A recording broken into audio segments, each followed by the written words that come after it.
Bonjour à tous, je me présente, mon nom est David Vaillancourt et bienvenue dans la toute première vidéo du magazine web L'Apocalypse. Aujourd'hui, vous en faire connaître plus sur le survivalisme. J'ai décidé de vous présenter une série que j'apprécie beaucoup et qui se nomme The Walking Dead. The Walking Dead met vraiment l'emphase sur la survie, mais vraiment comment il est important de se préparer à une prochaine apocalypse pour tout simplement ne pas être dans la même situation que les personnages de cette série. Si vous connaissez The Walking Dead, c'est sûrement à cause de son format télévisé. Est-ce que vous saviez que le fondement de cette série provenait de bandes dessinées? Moi, je vais vous présenter aujourd'hui le premier tome de cette série de 26 tomes qui se nomme Le passé décomposé.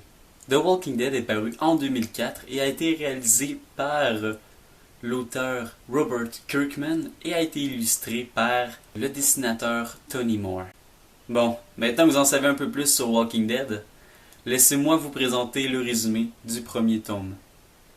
Donc, tout commence lors d'une fusillade entre un évadé de prison, Rick, notre personnage principal de cette série, et aussi policier d'une petite ville, et Shane, son meilleur ami, qui est aussi policier.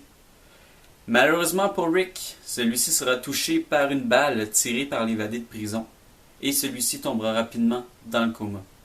Lors de son réveil, celui-ci va découvrir que l'hôpital a été malheureusement déserté et a laissé place à une invasion de zombies. À travers bien des épreuves et des courses acharnées, Rick essaiera tant bien que de mal de retrouver sa femme et son fils au péril de sa vie, dans un monde où la moindre action peut mener à ta perte. L'une des caractéristiques que j'ai vraiment aimées de ma lecture du premier tome de Walking Dead fut le fait que les illustrations sont tout simplement en noir et blanc. En effet, je trouve que ça donne un aspect intéressant à la lecture, puisque ça nous plonge vraiment dans un monde où c'est désolant, où est-ce qu'il n'y a pas vraiment de couleur pour exprimer la gaieté, où est-ce que la mort règne. Un aspect que je trouve important de souligner dans la bande dessinée de Walking Dead est son écriture.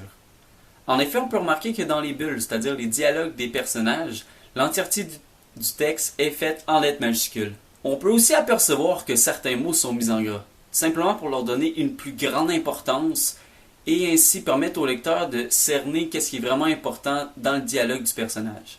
De plus, l'écriture peut aussi jouer un rôle important dans la compréhension de certaines actions.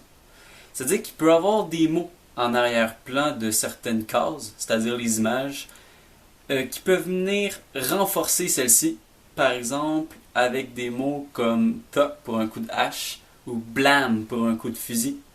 Ceux-ci en fait sont nommés les onomatopées, puis ça m'a vraiment permis de mieux m'intégrer dans l'histoire et de mieux cerner celle-ci. Pour ce qui est maintenant du type de la BD, on pourrait la caractériser comme étant réaliste, tout en étant fantastique. Réaliste puisqu'elle garde les dimensions réelles, c'est-à-dire des proportions rationnelles au corps des caractères et des personnages. Toutefois fantastique puisqu'on a la présence d'êtres qui ne sont pas réels et qui n'existent pas dans notre monde, qui sont les zombies. Pour ce qui est de la division des bandes dessinées de Walking Dead, on ne va pas vraiment voir de séquestres, c'est-à-dire de chapitres bien distincts au travers de l'histoire. On va plutôt avoir affaire à des ellipses, ça c'est-à-dire des sauts temporels dans le temps, qui vont nous changer de lieu ou d'action, de case à une autre case. Lors de ma lecture, j'ai pu constater qu'il y avait plusieurs planches qui étaient dédiées à une seule action, ou un seul moment en tant que tel. Et je trouve ça intéressant, tout simplement parce que ça nous donne une plus grande émotion du moment, en nous la faisant vivre sur plusieurs cases. Pour conclure, j'ai vraiment apprécié ma lecture du premier tome de la série Walking Dead. Je trouve que c'est intéressant de voir comment des humains peuvent se débrouiller pour survivre, et comment c'est quand même assez important de commencer à chercher des moyens de comment on pourrait survivre à de telles situations et comment le survivalisme pourrait nous aider dans de tels cas. Donc, si vous avez aimé ma vidéo, simplement vous pouvez liker, commenter, comme ça on va pouvoir discuter sur le sujet si vous avez des questions. Et tout simplement, vous pouvez vous abonner pour avoir de nouvelles pour les prochaines vidéos qui vont sortir sur notre magazine web. Merci et à la prochaine.